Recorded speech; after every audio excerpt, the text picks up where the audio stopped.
энэ өдрийн мэндийг хүргэе 2018 оны 5 дугаар сарын 18-ны өдрийн баасан гараг. Өнөөдөр улсын нийслэл Улаанбаатар хотод яг одоо 20:18 цаг тэг 1 минут болж байна. телевизийн 1-р сувг радио FM 103.6 дэлгүүрүүд хамтарч энэ цаг мөчөөс Монгол коммент нэвтрүүлгийг 50 минутын хугацаанд та бүхэнд орон даяар шууд хүрэхэд бэлэн байна. ТВ-с Mongolia пэйж энэ цаг мөчид бас дэлхийн өнцөг болон бүрт лайв хэлбэрээр Монгол комментиг бас хүргэж байгаа гэдгийг тодотгоё. За өнөөдөр бол захидлын өдөр. Улс орнд болж өрнөж байгаа гол асуудлуудаас онцлог ач холбогдолтой гэсэн цөөн хэдэн мэдээллийг аль болох товч өгөө тодорхой танилцуулна. Монгол комментэд хаягдсан захидлуудыг өнөөдөр ерөнхийдөө түлхүүтэй уншина гэсэн ийм бодол хандлагатай байна. Зөв нийгэмд бол олон асуудал яригдж байна. Төмөр замын байгууллага дээр бас ноцтой осол гарсан асуудал яригдлаа. Вагон замаас гарсан осолдсон гэдэг асуудал дээр бас мэргэжлийн шинжээчд дүгнэлтээ урьдчилсан байдлаар гаргаад танилцуулж явах шиг байна. Энэ асуудал юунаас болов яав ив гэдэг нөхцөл байдал үүсэж байна. За хоёр ихэр хүүхдийг усанд живүүлж амь насыг нь хохирох гэсэн санаатай ээжийн үйлдэл бас энэ сошиал орчинд нэлээд бухимдал төрүүлж байна. За Ховд аймагт бас нэгэн гэр бүлийн 3 сартаагаас 9 настайгийн хооронд гэсэн байх тийм үү? 3 сартаагаас 9 насны хооронд гэсэн баха. Урьдчилсан мэдээлэл, тийм мэдээлэл онцгой байдлын байгууллагаас өгж ийн лээ. Ийм нэг гэр бүлийн 5 хүүхэд галт төмрийн аюул дүртэж амь нас алдсан гэд золгүй хэрэг яригдэж байна. За Монголын одоо цэрэг армийн бие бүрэлдэхүүн баг тамирчид бас цэргийн дэлхийн аваргаас 7 медальтай ирж байгаа гэсэн гэгээлэг сайхан үйл явдал явж байна. За их хурл төр засгийн төвчөнд өнөөдөр бас завгүй хуралдаж тодорхой асуудлуудыг хилцэж шийдсэн өдөр байсан. За ямар ч байсан Месут буюу мэргэжлийн сургалт үйлдвэрлэлийн төвүүдэд одоо сурж боловсруулж байгаа залуучууд оюутнуудын нийгмийн асуудлыг шийдэх чиглэлээр за салбарт байгуулах их хурлын түвшинд бас тодорхой шийдвэр гаргачлаа гэдэг мэдээлэл яригдж байна. Оюу толгой стереотиптой холбоотой асуудал өндөр авж байна. Багнуурын уурхайтай холбоотой уурхай явах Багнуур дүүрэгт бүтээн байгуулалтын бас томоохон ажил өрнөхөөр яригдж байсан. За хятадын хөрөнгө оруулалттай томоохон цахилгаан станцын бүтээн байгуулалтын ажил дээр за одоо бас юу гэдэг нэлээд тийм манайхны зүгээс тавьж байгаа тэр ус төрсөн нөхцөл байдал дээр дүгнэлт хийгээд хятадууд одоо баг ер нь болидо гэж байгаа ийм нөхцөл байдлууд хүртэл яригдаад байна шүү дээ. Олон асуудлууд байна. За алийг тэрхгүй ер нь бол товч байгаа тодорхой бай. Өөрөөгөө хэлээд цагаа хэмнэл гэсэн бодно. Их л яарж ийн өнөөдрийн хувьд бол. За Монгол комментэд нэгтгэе. За шууд явна. Эхний мэдээллийг үндэсний портал Icon цэгмээ сайтаас онцлоё. Улсын хурлын гишүүн оюун жимэг мэргэжлийн сургалт үйлдвэрлэлийн төвүүдэд суралцж байгаа оюутан суралцагчдад 70,000 төгрөг олох санал дэмжигдсэнийг онцлолоо. За улсын хурлын хаврын чуулганы өнөөдрийн нэгэн зуралдаанаар Монгол Улсын эдийн засаг нийгмийг 2019 онд хөгжүүлэх үндсэн чиглэлийг батлах тухай улсын хурлын тогтоолын төслийн анхны хэлэлцүүлгийг хийх үеэр улсын хурлын гишүүн оюун жимэг мэргэжлийн сургалт үйлдвэрлэлийн төвүүдэд суралцагчдад олгодог байсан 70,000 төгрөгийг сэргээх саналыг гаргасан. За энэ санал бол холбогд байнгын орон дээр дэмжигдээд их хурлын чуулганы хуралдаанд орохоор болж байгааг өөрийн Twitter утсан дээр байршуулсан байлээ. Месүдэд туралцдаг оюутнуудад 70,000 төгрөгийг сэргээх санал маань чуулганы хуралдаанд 2 хүний илүүгээр дэмжигдлээ. Дипломтой ажилгүйчүүдийн тоовурч, эрэлт хэрэгцээтэй мэргэжилтнүүд бэлтгэх санхүүгийн их үүсвэр эх оны төсөвд суух боломж нэрлээ гэдэг ийм мэдээллийг их хурлын гишүүн оюун жимэг Твиттерээр нийтэд хүргэснийг Icon онцлсан байсан. За нэг зүйл байгаа биз? Месүтийн оюутнуудад 70,000 төгрөг олгоод үндсэн ихтэй сургууль сурж байгаа оюутнуудад яах юм бэ гэдэг асуудал. Энд чинь эхлээд 2019 оны үндсэн чиглэл яригдж байгаа шүү дээ. Эхлээд ихтэй сургуулиудад суралцж байгаа оюутан залуучуудад 70,000 төгрөгийг үргэлжлүүлж олгоё гэдэг саналд дэмжигдээд араас нь Месүттэй сурж байгаа оюутан залуучуудыг орхицсан байсныг нэмж олгохоор болж байгаа нэг асуудал. За хоёрдугаарт нь ер нь бол одоо нэг сүүлийн үед нэг ихтэй сургуулиуд чинь бизнес болчлоо. Баахан дээд мэргэжилтэй бакалавр, магистрийн дипломтой ажилгүй улсууд байгаа гэх юм аа.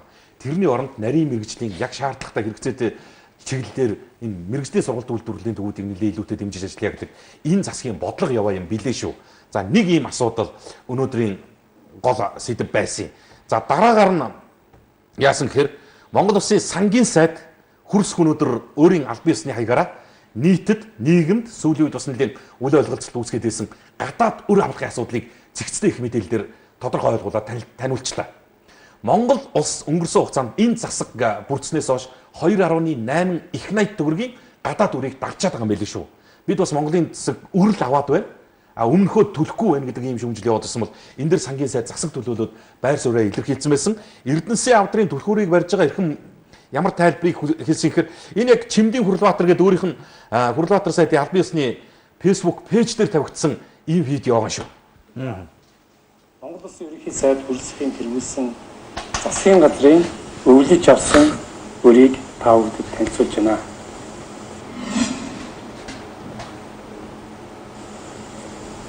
Энэ бол нийтдээ 6 их найд төвлөргийн дотоодын өрийн бичгнүүд. 6 их найд төвлөр. 6 их найд. Энэ бол аж ахуйн гэж байна. 8 их найд төвлөргийн гадаад гаргасан арилжааны нөхцөлтөд үнд цаасны өрийн дэвтэр. Энд бол нийтдээ 440 өрийн бичиг байна. Нийт өртөх нь 6 их найд төвлөр. Үүнээс 4.8 их найд төвлөр бол үндсэн өр, 1.2 их найд төвлөр бол үүний хүү. Нийлээд 6 их найд төвлөр төрөх ийм үргийг хүлээж байна.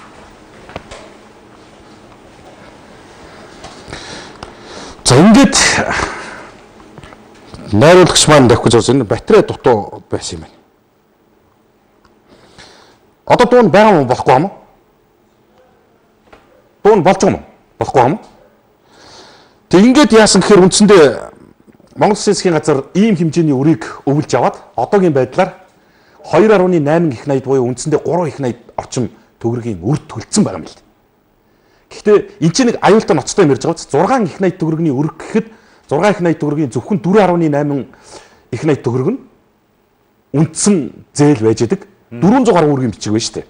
400 гаруй өргийн бичиг. Тий. Үлдсэн өөрөөр хэлэх юм бол үндсэндээ бараг 20% нь бол хүүн үйд юм. Бас их сони мэдэж авлаа шүү дээ бид нар чинь. Тэгээ ийм мэдээллүүдийг бас өнөөдөр сангийн сайд нийтэд хүргэсэн. За миний хөшин сэтгэгдэл байвал уншиж байгаа би энэ хооронд гяс зайгаа солиод байна. За тий. За сургуулийн цагдаа хийж байсан эцгийг зодод танхаарсан гэсэн байна. За энэ тэндгүү монголоор муухан ярьсан баллаар хятадууд болж зэгсэлмээр байна л гэсэн байна. Уншаад өгөөрэй. Өнөөдөр Батуулга ерөнхийлөгчийг хартал ширлээ. Зарилга гаргуулах албан бичиг хэдэн ч удаа явууллаа. Нэгдсэн үндэсний байгууллага ЮНЕСКО хүртэл аль эрт 2004 онд орхны хүндийг соёлын өвд бүртгээд Монгол улсыг хамгаалж байхад Монгол улс хамгаалж байх ёстой. Одоо цаг нь болсон зарилгаа буулга ерөнхийлөгчөө дэмжигчд нэг дээрээ гээд холбоос хаяг явуулсан байна. За би энэ холбоос хаягаар нь бас холбоос хаягийг нээгээд үзчих. За миний дуу зүгээр босноо. За яагаад өнөөдөр би сангийн сайдын энэ мэдээлэл дээр тогтож ач холбогдол өгж агуулгын хувьд ингэж өтөө үзүүлж харуулж яриад байгаа юм бэ гэхээр бас иргэд олон нийтийнхээ байр суурийг бас авъя гэж бодсон юм. Энэ бол үндсэндээ сангийн сайд өөрөө тодорхой постн дээр бичиж тавьсан. 2013 оноос хоошоо явуулсан Монгол Улсын засгийн газрын буруу бодлогоор л үүссэн үр юм байлээ. 440 байгууллага аж ахуйн нэгжээс авсан үр гэж шүү дээ. Гадны улс орнуудаас авсан үр. Бид нар эндээс нэг 4-5-ыг л мэдж байгаа юм. Том одоо Чингис самурайч гэдэг юм уу. Бусдын огт мэдгүйгээр засгийн газраар баталгаа гаргуулад аж ахуй нэгж байгууллагууд авцсан байдаг үр гэж байгаа байхгүй. Одоо нэг том компани эзэн бүрэг жаргал засгийн газраар баталгаа гаргуулад гаднаас зээл авангуудлаа яг зээл төлөгдөх хугацаанд компани татан болгоод өөрөө алгуулсан. Тэр өр нь Монгол улсын засаг төлөх үр болоод хуримтлагтаад үлдчихдэг. Ийм нөхцөл байдал яригдж шүү явж байна. Тэгээ энэ дээр би бас иргэд олон нийтийг бас нэлээд тийм улс суурьтай хандаж уяатан нөхцөл байдалтай байхгүй бол энэ төр төмний татвар төлөгчдийн төсөл хөтөлбөрүүдийн санхүүжилтээр орж ирж байгаа энэ төлбөр мөнгөний чинь тодорхой хувь нь өрөнд гарцаа байхгүй явж байна. Өрөнд төлөгдөж байгаа юм байна. Өөр төлөхөөс өөр арга алгаа. Бид нар нэг эдийн засгийн нөхцөл байдал ийм хүнд байгаа үед ямар ч байсан энэ засаг 2.8 их найд төгрөгийн үр төлжжээ. Үр төлжж. Одоо зүгээр баярлах нь хайшаа. Баярлах нь хаашаа. Юу гэж хэлэх гээд байна гэхээр миний хэлэх гээд байгаа санаа тэр. Одоо ингээд төлөөд явж байгаа их зүүн голдролтой орчлоо. Өргүү бол баян гэж. Энэ Монгол улс чинь гадны колони боллоо. Энэ нефт идэх зүрийн сүлжээгээр. Юу гэж хэлэх гээд байна. Дарж байгаа чинь цаашаалтаа сайн байна. Цаашдаа үр авахгүй байх тал дээр энэ засаг ямархуу бодлого гаргаж ажиллаж байгаа юм бэ гэдэг дээр бас нэг тайлбар байвал зүгээр юм байна гэдгийг хэлэх гээд байгаа шүү. За ийм мэдээлэл өнөөдөр бас сошиалоор явсан би үзэгчдэд хүргэчихье гэж бодсон юм. За чин оюун чимэг гишүүний мэдээллийг хүргэсэн. За өнөөдөр бас Монгол Улсын засгийн газар ерөнхий сайд нөгөө хөрсөхийн тэргүүлдэг хүүхдийн төлөө үндэсний зөвлөл хуралдсан. Шуурга хуралдаан зарласан зохион байгуулсан ямар асуудлыг авч хэлэлцсэн юу ярьсан гэхээр энэ ерөнхий боловсролын сургуулиуд, дотуур байрнууд, хүүхдүүдийн цэцэрлэгүүд, өдөр үнжүүлэх чиглэлээр үйл ажиллагаа явуулж байгаа байгууллагуудыг ерөөсө тэрийн тэр энийг нэхэхгүй 100% камержуулъя гэдэг санал орж ирсэн. За энэ албан ёсоор засаг дээр яригдсан яриа шүү. Олоо цэгмэн дээр байж байгаа гарчигтайгаа сургууль цэцэрлэг дотуур байр зэрэг газруудад камер суурилуулна гэвэ гэж. Ерөнхий сайд хөрсөхийн тэргүүлдэг хүүхдийн төлөө үндэсний зөвлөлд хуралдан хүүхдийн эрх хөгжил, хамгааллын өнөөгийн байдал цаашдын зорилтын талаар хэлэлцэж шийдвэр гаргасан. Хурлыг ерөнхий сайд нээж өгөх гэсэн. За хүүхдийн эрхийн тухай хуулийг хэрэгжүүлэх хүрээнд засгийн газар хүүхдийн хөгжил хамгааллын үндэсний хөтөлбөр баталж хэрэгжүүлж тодорхой арга хэмжээ авч байгаа их дурдсан. За энэ хүрээнд сургууль, цэцэрлэг, дотор байр, зэрэг газруудыг ер нь бол нэн шаардлагатай ойрын хугацаанд камержуулъя гэдэг ийм санаачлалыг гаргаж байна. Хийж хэрэгжүүлэх талд нь төсөв санхүүгийн хувьд нь ямархуу боломж болцоо байна гэдгийг салбар хариуцж байгаа сайд, дэд сайд төрийн нарийн бичгийн дарга нар энэ ажлын хэсэгт багтж байгаа хүүхдийн төлөө үндэсний байгууллагын яаралтай ойрын хугацаанд оруулж ирж танилцуул 2019 оны хичээлийн шинэ жил эхлэхэд одоо энэ оны 9 сарын 1-нд хичээлийн шинэ жил эхлэхэд энэ асуудал шийдэгдсэн байна шүү. Энэ бол хүүхдийн эрх, хүүхд хамгааллын чиглэлээр хийгдэх энэ төр засгийн хувьд тодорхой том зорилт ажил байх ёстой юм шүү гэдэг ийм үүрэг даалгаврыг өглөө. За ингээд засаг ба сургууль цэцэрлэгүүдийг камержуулъя. Гэхдээ дотор байрыг нь ялгаагүй бас камержуулъя гэдэг ийм асуудлыг ярьлаа. За өнөөдөр бас одоо нийтэд нийгмийн сүлжээнд нэлээд анхаарал татаж яригдж байгаа нэг мэдээлэл юу юм гэхээр зэрэг энэ хамрын хийд гэж байна. Дорногов аймгийн хамрын хийд орчимд нүүрсний орд илэрсэн. За энэ хамрын хийдтэй залгааны нүүрсний ордыг улсын хурлын нэр бүхий гишүүд эзэмшиж, гишүүн эзэмшиж байна. Одоо юу ухахны малтахны гэдэг асуудал яригдсан. Бид чадлаараа сураг тавьсан. Боломжиндоо туслах интернеттэй холбогдож нарийн ширийн мэдээллийг нь авлаа. За энэ дээр бол нэр зохиод хэлэхэд улсын хурлын гишүүн Дэлгэр сайхан гэдэг хүний нэр орсон явсан. Тэр Дорногов нутагт нэг ширхэг лиценз эзэмшдэг вэ гэдэг асуудлыг ярьсан. За ашигт нутгийн байгууллага холбогдох байгууллагуудаас тодруулсан яг хамрын хийдийн орчимд юм уу ер нь тэр бүсэд ямар ч нүүрсний уурхай илрээгүй. Энэ бол одоо зохион байгуулалтаа зорилттой явуулж байгаа нэг юм сенсац юм байна. Ямар сенсацийг даргасан юу юм бэ гэдгийг бид мэдэхгүй гэдэг ийм зүйлийг хэлж илээ. За энэ бол мэдээллийн хөтөлбөрүүдээр хүртэл нийтэд хүрчихсан мэдээ учраас яг үнэхээр ийм лиценз эзэмшсэн тийм одоо төр засгийн ч юм уу шийдвэр гаргах төвчний тийм холбоотой этгээдийн нэр орсон ийм лиценз материал байх юм бол тэр баримтыг Монгол коммент нэвтрүүлэгт хаяглаад илгээгээрэй. Бид үн төлбөргүй нийтэд бас нийгмийн сүлжээнд явж байгаа энэ мэдээллийг хүргэх юм боломж байгаа. За юунаас үүдсэн ямар яриа юм гэхээр энэ сүүлийн үед бас энэ ус цагуурын байгууллага хит хураашилтай нөхцөл байдал дээр боломжиндоо бас хүч гаргаж ажиллаж байгаа юм байна. За Ховд аймагт, Увс аймагт, Завхан аймагт гэдэг ингээд үүлэнд нөлөөлдөг, зориудаар нөлөөлж нөө бороо оруулдаг шүү дээ. Ийм ажлын хүрээнд одоо яа гэм бас тэр чинь ийм дуу шуутай байна л да. Ингээл одоо тэр чинь жижиг баг урын пуужи харуулж байгаа юм шиг л ингээд харваад энэ төр болдог. Дорногов аймагт бол яг ийм байдлаар бороо ороод одоо үер бууж байна. Маш сайхан одоо хичээг өглөө гэдэг нөхцөл байдал. Тэгээ энэний тэр хөрсөн дээрээс явсан тэр нөхцөл байдлыг бас манайхан зарим мэдээлэлд бас нэг жоохон юу гэдэг нэг жоохон судалгаатай хандж явахгүй бол ийм зүйл юм байна. Энд чинь зүгээр л одоо цагуурын мэрэгчлэнүүд ажилтнуудын явж исэн энэ экспедицийг уурхай илэрчжээ. Орд газар нэгдсэн юм байна. Тэгээд юусэн алаад өгж байгаа юм байна гэдэг ийм хандлагаар явж. Тэгсэн үндсэн мэдээлэл нь энэ үйл юм. Од ийм сайхан устдамар орчихно. Бас л манай цагуурчдын гавьяа шүү.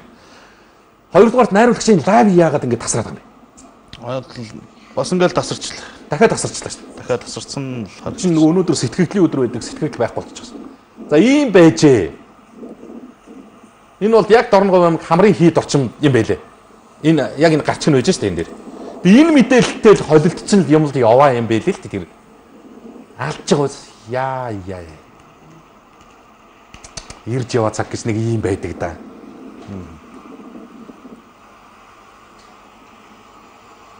Янцтай. За тэгээд энэ бол 2 минут гаруугийн бичлэг байлээ. За зүгээр юу гэдгийг нэг талдаа бас хэдий байгаль цаг угаарын нөхцөл байдал хит хураашилтай халуун энэ зам бас ерөнхийдөө хур бороо багтаа байна гэж төлөв танилцуулаад байлаа шүү дээ. Байгаль часан ингээд хараад суугаш манайхан нүүц болцоондоо чадах чинь нэгэрэл ажиллаж байгаа юм байна лээ. За тэр ажил албыг нь бас одоо юу гэдгийг нэг улс төртөө утгадаг нөгөө л уул уурхай гэдэг нэг ард иргэдийн нэг ийм сонсоход нэг имзэг байдаг тэр сэдврүүл аваачсан л ийм л зүйл байлээ. Уг нь бол тэр нутаг орныхон ч зүгээр бөөн баярл тавих гэж байгаа юм лээ шүү дээ. Машинтай улсууд ирээд одоо үйл мүлэнд нөлөөлөд бороо орчлаа их сайхан болчлоо гэл пост бичлэгүүд нь хүртэл ингээд ороод ирсэн байсан. Дорногов аймаг хамрын хийд гэж байгаа биз? Энэ дэр яг байгаа юм. За одоогоос 40 орчим минутын өмнө орж ирсэн бичлэг байгаа юм. За ийм мэдээлэл нэг. За хоёрдугаарт нь сүүлийн үед энэ одоо юу гэдгийг бас нэлээд юм үдцэн гэж хэлж болохоор нийгэмд бас тодорхой үлгэр дуурайл үзүүлчихэр хэмжээний нас намбанд ирчихсэн бас бидний юм бас нэг 10-аад ах үе гэж хэлэх юм уу. Одоо энэ алтан дундаж ирчүүдээс маань гарч байгаа ааш авир болвол хэрээс хитрэлээ. Өнөөдөр нь 23 дугаар сургуулийн явган хүний гацсан дээр машина тавиад явцсан жолооч ахгүйд нөө скул полицийн шаардлага тавьж байгаа байхгүй. Энд чи хүүхд гардаг гацсан дээр та машина тавиад алгуулчих юм гэсэн чинь гаргаж байгаа үйлдэл нь энэ. Эд яацарсан толгой юм. Энэ хараа. Чина хүүхдүүд иргэсэгийг Чина хүүхдүүд иргэсэгийг олдсон шүү. Би шал нэвтрүүлэг хийсэн шүү дээ. Чи яасан? Өдөр гараач.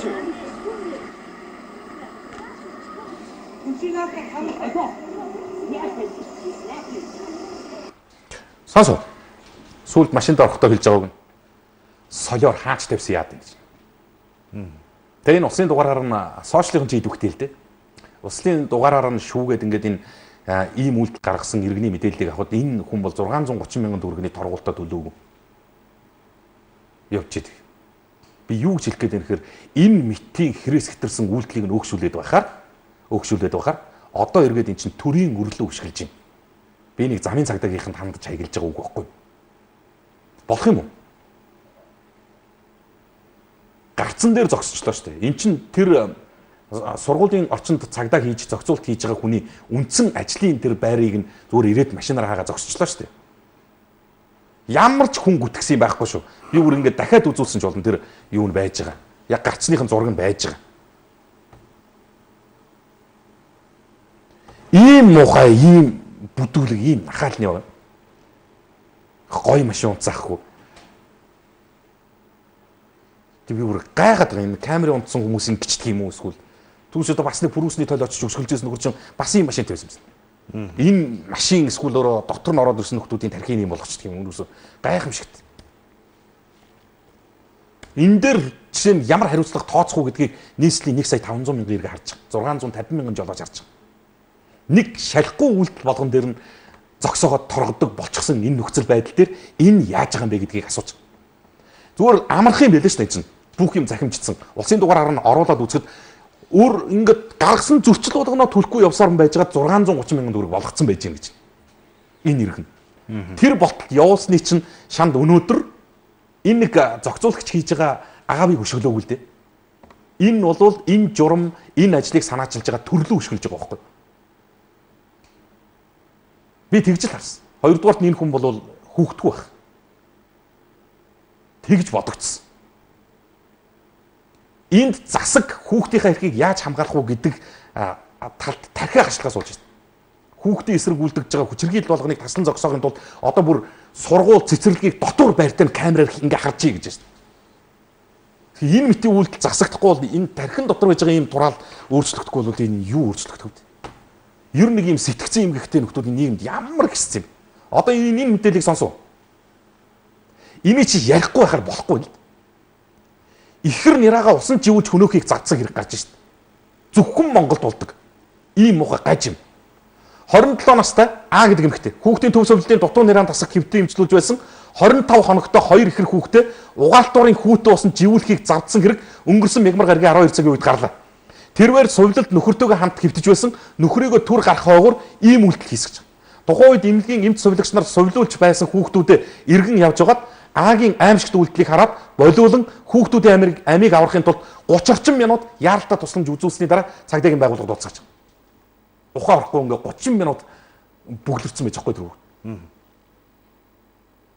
25 хоногтой 2 ихэр хүүхдийг 27 настай тэр залуухан ээж нь. Энэ дэр ингээд юм яриул зөндөө юм ярьж болж. Ар гэрийн боломж амьдрал нь ямар байсан ингээд ярихаар сэтгцэн хүүхдийг өсгөх над хэцүү санагдсан гэж ярьж. Их сурвалжийн мэдээлж байгаа сэтгцэн юмхт ар гэрийн нөхцөл байдал бас сайтай эцэгтэйгээ хамт амьдэрдэг. Юу одоо тийм хүүхдэд хийчих хоногийн олгүй болсон хүн биш. Гол асуудал нь сэтгцийн л өөрчлөлттэй байна гэдэг ийм зүйл яригддаг. Өдөр болгон ийм нөхцөл байдал гарч шít. Өчигдөр би 2 хөгшин хүнийг нэг дархны шаргин гэдэг атмаа мөлий. Дэвтэрт ортол зодсон мэдээллийг үзүүлчихсэн. Өнөөдөр 2 ихэр 25 хоногтой 2 ихэр нэраг усан живүүлж алах гэж байгаа мэдээлэл. Зарим хүмүүс шүүмжлээд л хийдэг. Хилээл хийдэг юм аа. Амнаас ч дандаа нэг муухай хармараа юм гарч байна. Эний чи хэлж ярьдаггүйгээр яаж засах юм бэ? Энд чин ярихад надад ч гэсэн хэцүү байхгүй юу? Надад ч гэсэн хэлмээргүй л мэдэн шүү дээ. Иннээс тойрж явах юм бол юу ярих юм энийг? Би юу гэж хэлэх гээд байна гэхээр зэрэг тэр 27 настай эмэгтэйгийн ч байна уу, хэний ч байна уу те? 2-ын 2 ихэр хүүхэд ингээд эн чинь хорвоо бэлгэлдэж штэ. Заримд нь хүсээд олддог байхгүй юу? Ихрээрээ битгий гэл ганцаараа олдохгүй амьдралыг тамшиг туулж байгаа эцэгчүүд хэд вэ гэж бодчих. Сайхан гэр бүлүүд юу ч дутагдах гачигдах юмгүй зөвхөн үнэрлэх үр заяагаагүй ийм амьдын тамд явж байгаа хүмүүс хэд вэ гэж бодчих. Амар судалгаа тоо баримт танилцуулж ирсэн шүү. Би юу гэж хэлэх гээд нэгээр хуулиа чангадахгүй болвол энэ чиглэлд тавьж байгаа хараа хяналтаа сайжруулахгүй болвол юм утгаа алдна. Ийм нөхдүүдийн зүгээр эцэг их байх эрхийг нь хасчих хэрэгтэй шүү. За эцэгч одоо буруугүй байх. Ойр зурхан юмд гарсны ардуур гэж. Ийм амарцсан үйлдэлүүд ингээд араараасаа өдөр тутамд дуулдчих. За ачааны галт тэрэг замаас гарсан осол гарсан энэ өдөр мэдээллийг хөтөлбөр сурвалж ирсэн байсан. Шалтгаан урьдчилсан байдлаар тодорсон. Энэ төмөр замын дэр мод нь илэгдсэн. Удаан хугацаанд солигдоогүй үжирснээс болсон гэдэг ийм урьдчилсан дүгнэлт яригч. За дахиад нөгөө муу нэртэй хууднастай төмөр зам руугаа дайрнаа. Та нар сольж явахгүй яасан. Ямар муухай хариуцлагагүй яаж байгаа гэдэг юм юм. Гэтэл энэ дэр модыг шинжлэх солих ажлыг байгаль орчны яам хориглоод 3 жил болж байна. Зөвхөн энэнд зориулагддаг мод бэлтгэлийн ажлыг хориглоод ийм хугацаа өнгөрцөн байна. Одоо буруутна нь төмөр зам болно. Ямар нөхцөл байдал үүснийг үзэгч та хүмүүс орой мэдээллийн хөтөлбөрөөр сонсоорой. За дараагийн нөгөө миний яриад байсан асуудлын Баабрын мен дээр байсан. Хятад цэргийн аюул ба хятадын бүтээн байгуулагчдын бэлэг гэж. Багнуурын нөгөө дулааны сахилгаан станцыг концессор зогсоох гэдэг 8 шалтгааныг энд нийтэлсэн байна. Олон асуудлуудыг ярьж байгаа. Бид юмд бас жоохон уяатай улс урьдтай хандмаар юм бил. Маш олон хоног 10,000 хятад орж ирж байгаа. Чайна таун багнуурт бий боллоо гэдэг ийм нөхцөл байдал дээр яваад шалгаад газар дээр нь танилцаад ирсэн сэтгүүлчдийн нийтлэлүүд нь өндөр дурайж эхэлж байна. Юу ч тийм болго. Зарим юмыг хийх үүсрэгүүд өөрсдөө хорлож байгаа. Бид нэр 5 дугаар цахилгаан станцыг яриад 25 жил зүтгүүлээд баралгүй хаалаа. Тэр төслийг зогсоолоо. Одоо тэр хэрэгжигчээс нь төслөөс 3 дахин их хүчин чадалтай 3,000 мегаваттын ийм цахилгаан станц барих гэсэн ажил дээр улс төрчүүд нүдсээр байгаад өнөөдөр хөрөнгө оруулагч тал буюу хятадын засгийн газраас ерөн төслөө болдгийм өгдөг ийм саналаа манай талд хүргүүлж байна. Одоо тэгэл болдвол одоо болох байлгүй. Гэтэ хин хохиров, хин хожив гэдгийг нь бодохоор харамсалтай зарим юм. Бид нэг гээ станцыг барих 25 жил зүтгэж чадсан гэж. Энэ бүхэл бүтэн станц бариад ашиглалтанд оруулж өгөөд явхад энийг ажилуулах боловсон хүчин манад одоохон дагалга байна шүү дээ. Дагаж дадлагжуулаад бэлтгээд өгөө. Ядаж одоо захиргаан эрчим хүчнийхээ төвийн бүсийн хэрэглээнийхээ 70%-ийг Оросын хараат байдлаас гаргачих болж байгаа шүү гэдэг ингээл бодлогын төвчний асуудлыг ярихаар хүлээж авахгүй ус төржүүлсээр байгаа одоо баг унах. Эндээс хин хожих уу гэдэг дээр би бас иргэдийг дүгнэлт өгөөсэй гэж бодож байгаа. Дараагийн нэг мэдээ оюутлогыг шалгах ажлын хэсгийнхнийг лоббитоор оролцсон гэдэг асуудал иргэдэг. Дуулуу. Үгүй ээ. Эротиант компани за оюутлогыг шалгах ажлын хэсэг байгаа шүү дээ. Энд нэмэлтээр гишүүд хүсэлтээ өгч орсон юм байна. Хин гэхээр улсын хурлын гишүүн аюур сайхан, улсын хурлын гишүүн оюун чимэг, болор чулуун, дээ гамболд, Батцамд нарын гишүүд. Тэд энэ оюутлогыг шалгах ажлын хэсгийн бүрэлдэхүүнд орж байгаа юм. Тэгээд тэрүүч дав гишүүн ахлаад тэгээ өнөөдөр мэдээлэл хийхдээ юу гэсэн хэрэг оюутлоготой холбоотой асуудлаар бити байр суурь илэрхийлж шалгалтын дүн гарахаас өмнө асуудлыг задлаад энтер гэдэг асуудал ярьсан чинь яасан гэсэн чинь ингэсэн байна. Ажлын хэсэг зарчмын хувьд ингэж байгаа. Энэ байна. Ажлын хэсэг гарсан бас нэг сонирхолтой өөрчлөлт иргэний нийгмийн байгууллагуудын төлөөллөд улс төрийн намын удирдлагуудыг оролцуулсан. Ажлын хэсэгт багтаж байгаа гишүүдэд лоббийн дөртөх өндөр магадлал үүссэн тул хяналттай байх үүднээс эдгээр төлөөллүүдийг оруулж ирсэн гэж байна. Энэ ажлын хэсэг дотроо 5 дид ажлын хэсэг хуваагдсан. Эдгээр 5 ажлын хэсэг тус бүр төлөөлөл хөндлөнгийн төлөөлөлд оролцуулж байгаа. Ажлын хэсэгт хяналт тавих замаар үндсэндээ лоббийн дөртөхгүй байх чиглэл анхаарахаар за ийм усууд ингээд орж ийнө гэд байж байгаа. Тэгсэн энэ дэр бичсэн байна. Ажлын хэсгийн гишүүдийг нэг нэгээр нь дуудаж уулзах. Хувьчлан газар байршил цаг зааж мессеж илгээх. Иймэрхүү байдлаар илт лоббит үйлдэлүүд гарч байгаа гэдэг асуудал ирж байна. Энэ Эротинто гэдэг компани дийлдэхгүй нь ш. Бидний тэмцэх юм уу тэрл юм ш. Энийг засын өөрчлөлий янзлий гэдэг ийм асуудал яригдахаар Одоо ийм нөхцөл байдал үүсэж байгаа. Тэгээ энэ үжиж гишүүдийн дүгнэлтээр хэвлэлд хамаа бос ярихгүй бай. Хугацаа тулцсан учраас асуудлаа нэгтлэх шаардлагатай тулгасан. Нөгөө талаас оюутлогын ажлын хэсгийг мэргэжлийн хүрээнд ажиллах чадамжгүй бүтлгүүтэй гишүүдээс бүрдсэн энэ шүүмжилт бас газар авчин шүү. Иргэний нийгмийн байгууллагууд энэ асуудалд бас хяналт тавьж ажилламаар байна. Араас нь улсын хурлын гишүүн энэ хамгаалангийн яриа явж байгаа. Энэ Хэрвээ гэдэг компани Монголд бүх хэлбэрээр даам гарлаа. Одоо улс төр төрөлд даам гарлаа гэж. Сонсоод үзээрэй таа. Чигсэн бас ажиллаа. Гартаа авсан байгаа. Гуйж чирэл бас баяр хүргэе. Тэгээ энэ оюу толгойн хувь нийлүүлэгч Хэрвээ гэж нэг даам гарцсан компани байна.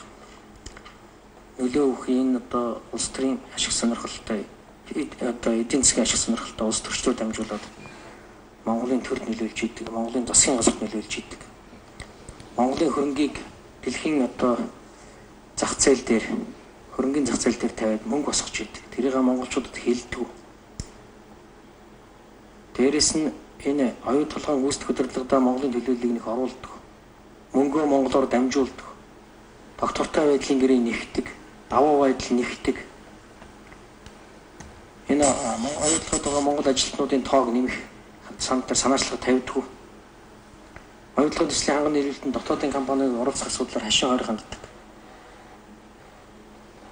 Одоо орж ирж байгаа хогныхаа асуудлыг хүртэл яаж шийдэх үү гэдгээ бас Монголд яаж тохирдог.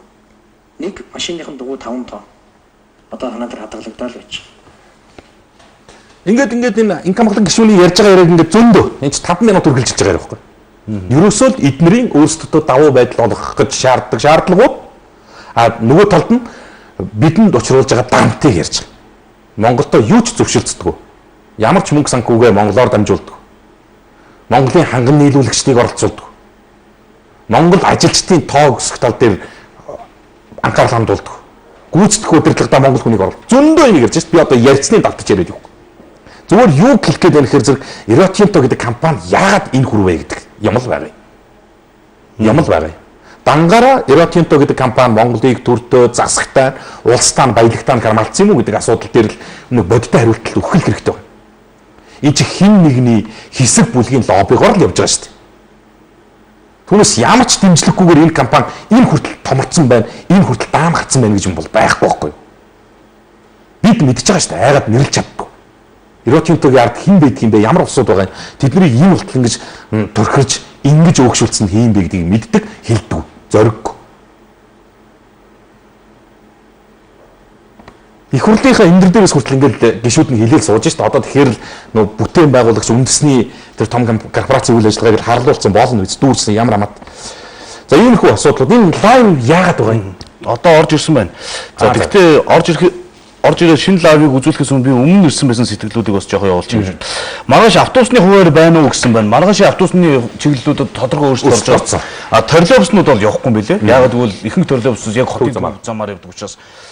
За яг би сая энэ сэтгэлийг харчаад хуваар хайжсэн. Тэгээ үргэлжлүүлээд бас хайнаа болж игэл олоод ямар автобуснууд ямар өөрчлөлт гарч байгаа юм гэдгийг хэлье. За гэрэлт гудамжийг дандаа буруу талаас нь харах юм манайхан гэсэн байна. Баянгол дүүргийн цалинтай ээж одоо хүртэл орохгүй байна. Халамж руу ярихаар өөр юм яриад байх юм гэсэн байна. За улиралд нэг удаа өгдөг 240 мянга хизээ орох юм болоо хилээд өгөөч гэсэн сэтгэлэрч. За ёстой яаж зарцсан толгой вэ? Оюу толгой бүхэл телевизээр тарих угаагаад эхэллээ. Энийг сайн хилээд өгөөч. Худлаа ухаа гэсэн байна. За наад сургуулийн гарцсан дээр танхаарсан хүний бичлэгийг үзүүлээч. Тэгж байж тим юмнуудыг цээрлүүлнэ гэсэн байна. Сургууль нэгдүгээр хүүхдээс тэ энэ бичлэг үзүүлэхээс өмнө сэтгэл баггүй да. Энэ ч одоо баяр сэтгэл биш те. Тий мөнгө 10,000 шалгалт авч байгаа багшийн хоолны мөнгө гэдээ бас авах гэдэг хүүхдүүдээс нийтдээ 17,000 авах юм а сони юм а гэсэн байна. 3 дугаар эмнэлэг эрдэнэгийн аппарат нэвтэрсэн гэд хажуудлын хаалганд нь байдаг хувийн эрдэнэгэд харуул гэдэг юм а улсын эрдэнэгээ нэвтрээд хувийнх нь нэвтрдэггүй юм байх таа гэсэн байна. Цэцэрлэг арай дэндүү мөнгө нэгтгэжтэй хавар засварын 30,000 төгрөг өгөөд манай хүүхдийг хассан шүү гэсэн байна. За сайн уу хоёроо энэ Чехийн элчингийн ярилцлагын цагаа цаар авд юм а тэгээд уцаа авахаа болоод цагаа зараад байх юм а үүнийг асууж өгөөч гэсэн байна. 12 дугаар ангийнхны гадуур дотор явдгийг нь хорхон зөвөө гэхдээ бүхэл бүтэн 12 жил сурсныг нь бодож сургууль дотор Эрдмийн баяр дурсамж хичээл оруулж болдгүй юм уу? Тийм шүү дээ. За цэцэрлэгийн гадна тогтчлт гээд хүүхэд болгоноос 20 мянгаыг нэхэд өнгөрсөн жил бас 20-ыг авсан анги засварнд тусдаа 10 мянга байх юмаа гэсэн байна. Мэргэжлийн сургууль төлбөрийг сургалтыг сайжруулах хэрэгтэй төгсөөд ажил дээр гарахаараа чадамж муу байна. За 23 дугаар сургуулийн зам дээр танхаарсан нөхрийг арга хэмжээ авахулмаар байна гэсэн сэтгэлдүүд. Тэгэхээр бүх юмыг зөвхөн хаан боон 20 гэдэг чинь их тийм гоё том асуудал шийдээд байгаа ч хэлбэр биш л дээ. Нэг тэр нэг тийм эцэгчүүдээс оноо авч ийн тэгэл бодоод ах юм. Яг бид нар бол бүгдээрээ л ерөнхий боловсролын сургууль дүүргэсэн төгссөн шүү дээ. Сэтгэл дүлддэг ганцхан юм чин тэр төгсөлтийн баяр л байдаг штэ. Уйлдаг, дуулдаг, уярдаг, хайлдаг тийм л байдаг штэ.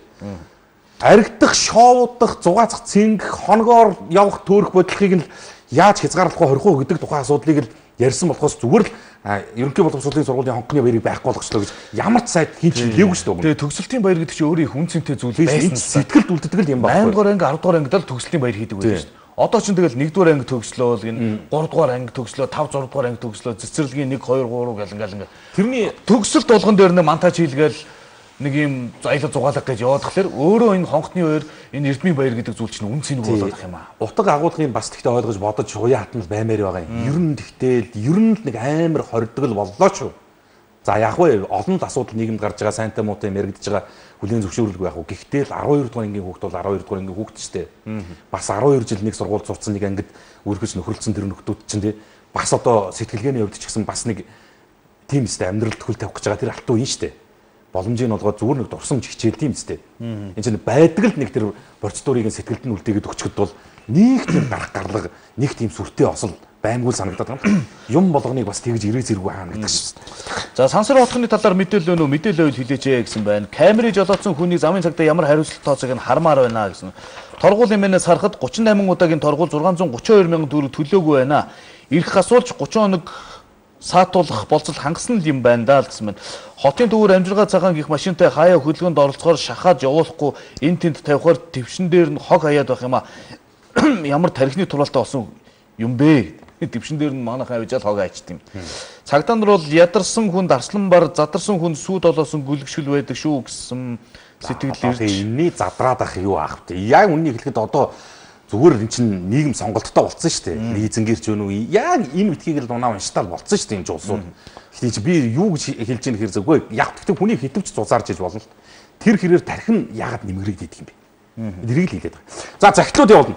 Сайн байцгаана уу? Коммент хоёртаа амжилт хүсье. Дорн аймгийн нэг цэмдгийн мэсцлийн тасгийн их эмч мегмарт орж болон бусад эмч сувилагч нарт нь аюултамжтөөс ард олноо аварч баярлуулж байгаад чин сэтгэлээсээ талархаж явдгаа илэрхийлье. Цаашдын ажил амьдралд чинь амжилт хүсье. Чоо улсын хот иргэн Батчаргалаас гэсэн захиа мор догтуутай ирлээ. За энд өндөр настан Баатрийн Майнбаяраас Баян-өндөр Говьл баг Булгийн 2-16 тоотод Орхон аймгаас юм биш. Монгол коммент нэвтрүүлгийн редакцт гэж хаягдсан цагаан догтуутай захиа ирсэн байна. Ингэж энэ сайн байцгаана уу та хоёрт энэ өдрийн мэндийг хүргье. Монгол хүн, Монголд ирэх хүн, Монгол бүхний талаар санал хүргүүлье. Альва спорт залуу насных л байдаг. Хинч марахгүй. Монгол бүх Монгол угсааны үеийн үеэс уламжлагдж ирсэн баялаг түүхтэй дуртай засаж өөрчлөж болдоггүй зүү тогтолтой байдаг юм а. Сүүлийн үед бүхийн холбоо, удирдлагууд бүхийн өргөөтэй холбоотой болчмгүй асуудлууд ярьж хандаж байгаа нь буруу юм а. Батэрдэн авраг 2 мөнхийн үед ч баг ам авч байгаагүй.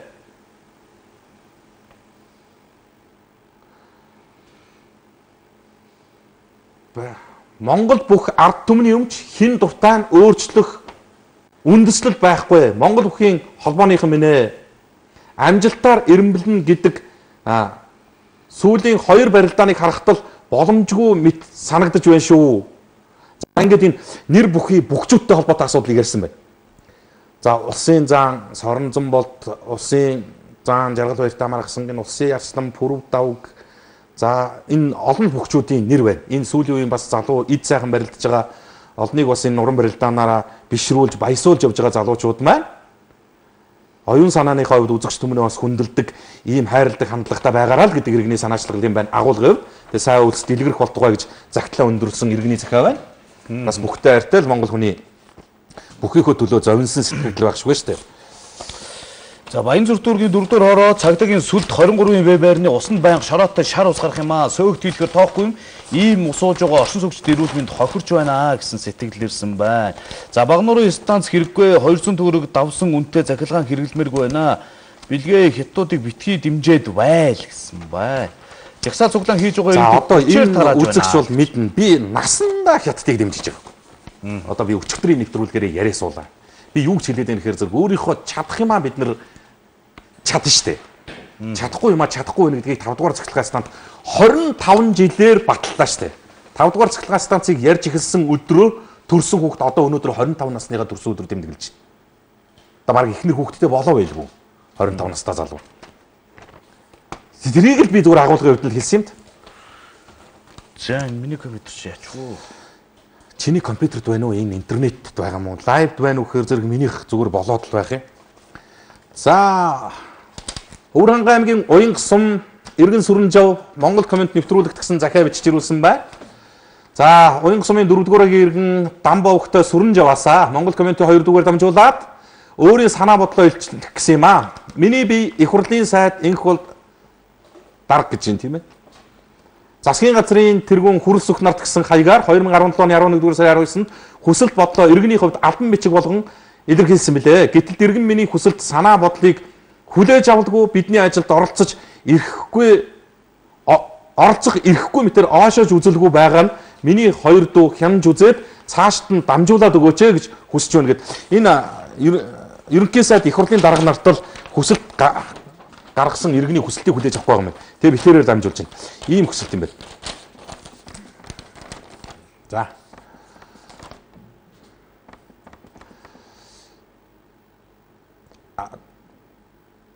Ард түмэнд олгуулж байгаа ялгаа судалсан өгөхийг хүсье. Хуулийн байхгүй томьёогоор гэж байгаа юм та. Нэртэй гэгдэх эрх бүхий иргэдийг ялгаж судлаж өгнө гэдэгт итгэж байна. Энэ толооноор улсаас бүгд юма хангуулах эрх бүхий улс нь улс орондоо ямар гавьяа байгуулсан хууль тогтоомж шийдвэр байдгийг бидэнд ойлгуулж өгнө. Үүнийг хасаж мөнгийг өөр юмд зарцуулах нь зөв гэж бодож байна гэдэг хүнсний толон. Хүнсний толон яг ямар хүмүүст олгогддог юм бэ? Энд дарга удирдлагууд нь авчаад байх юм аа. Улс орнд гавьяа байгуулсан улсууд нь авах ёстой мó? Эсвэл зорилттой бүлгийн тэр хэсэг иргэдэд очих ёстой мó? Үгүй болвол энэ хүнсний толон гэд олгогдож байгаа энэ санхүүжилт чинь зорилттой бүлэгдээ очихгүй байгаа бол эргүүлэн татаад тэр мөнгийг нь өөр зүйлд зарцуулвал яадг юм бэ гэдэг л иргэний санаа байна шүү. Ийм санааг л одоо их хурл засгийн газарт хургуулсан чинь хүлээж авахгүй хойшоохгүй байна гэж байна.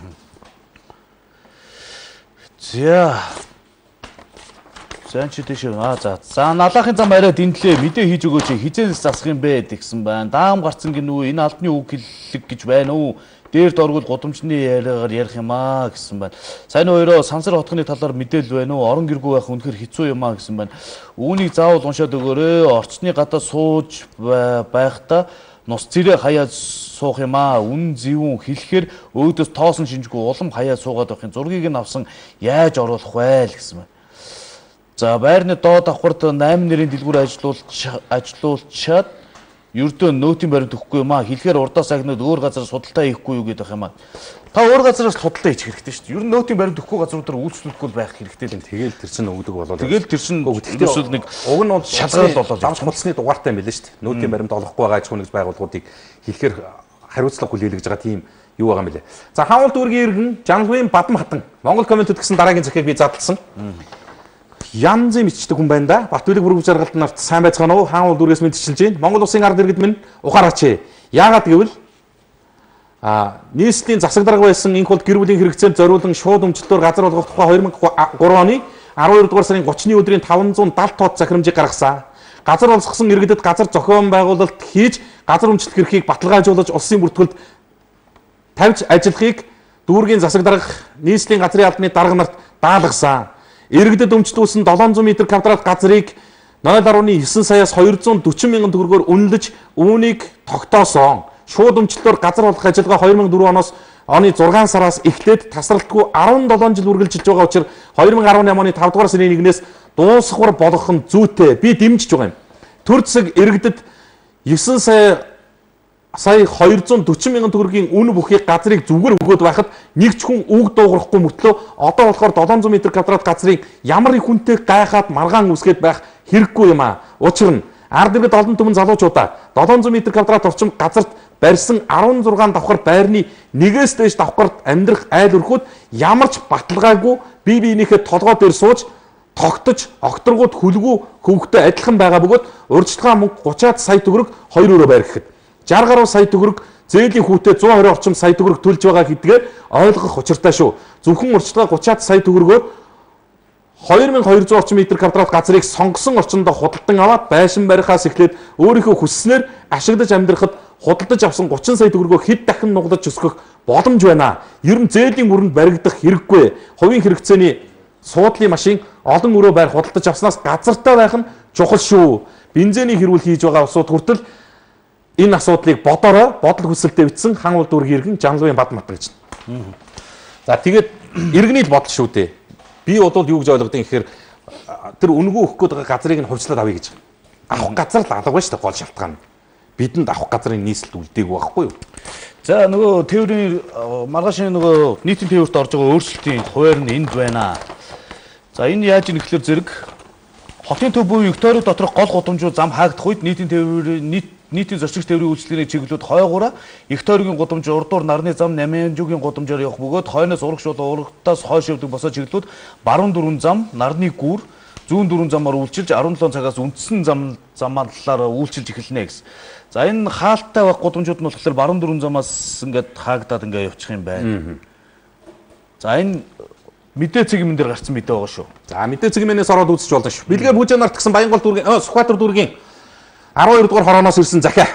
2 дугийн өдрийн амжилт мэндийг хүргье. Сүхбаатар дүүргийн 12 дугаар хороо гэдэг нь намаг шавартай гудамжтай нагтхар голдуу байшинтай цэцэрлэг сургууль альж байдаггүй сэлбээс динжин мянга руу явдаг өрвийд сервисэн үстэй өмд гутлаач ирсэн өдөн хүртэгтэй өгөнтийнхэн дайрж явахдаа зүгээр явахгүй өдөж хоргоон эзэнгүй айлыг элдвтэй мэдэж хоослон орой болохоор орилж чарлаж зодлсоор уцсан.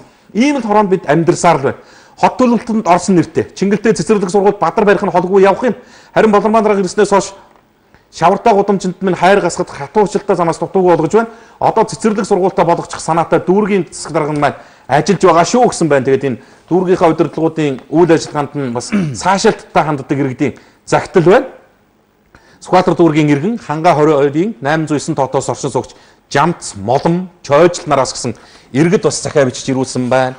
За нэгдүгээр хорооллын хар орны 19-р орны хэсгийн цагта Уганбаяр ахад маш их баярлаж байгааг минь дамжуулж өгнө. Бяцхан охиноо тэрэж явж байгаад хулгайд утсаа алдсан утсыг минь хурдан шуурхай олж өгсөн танд маш их баярлаа гэсэн байна. За баярлаа.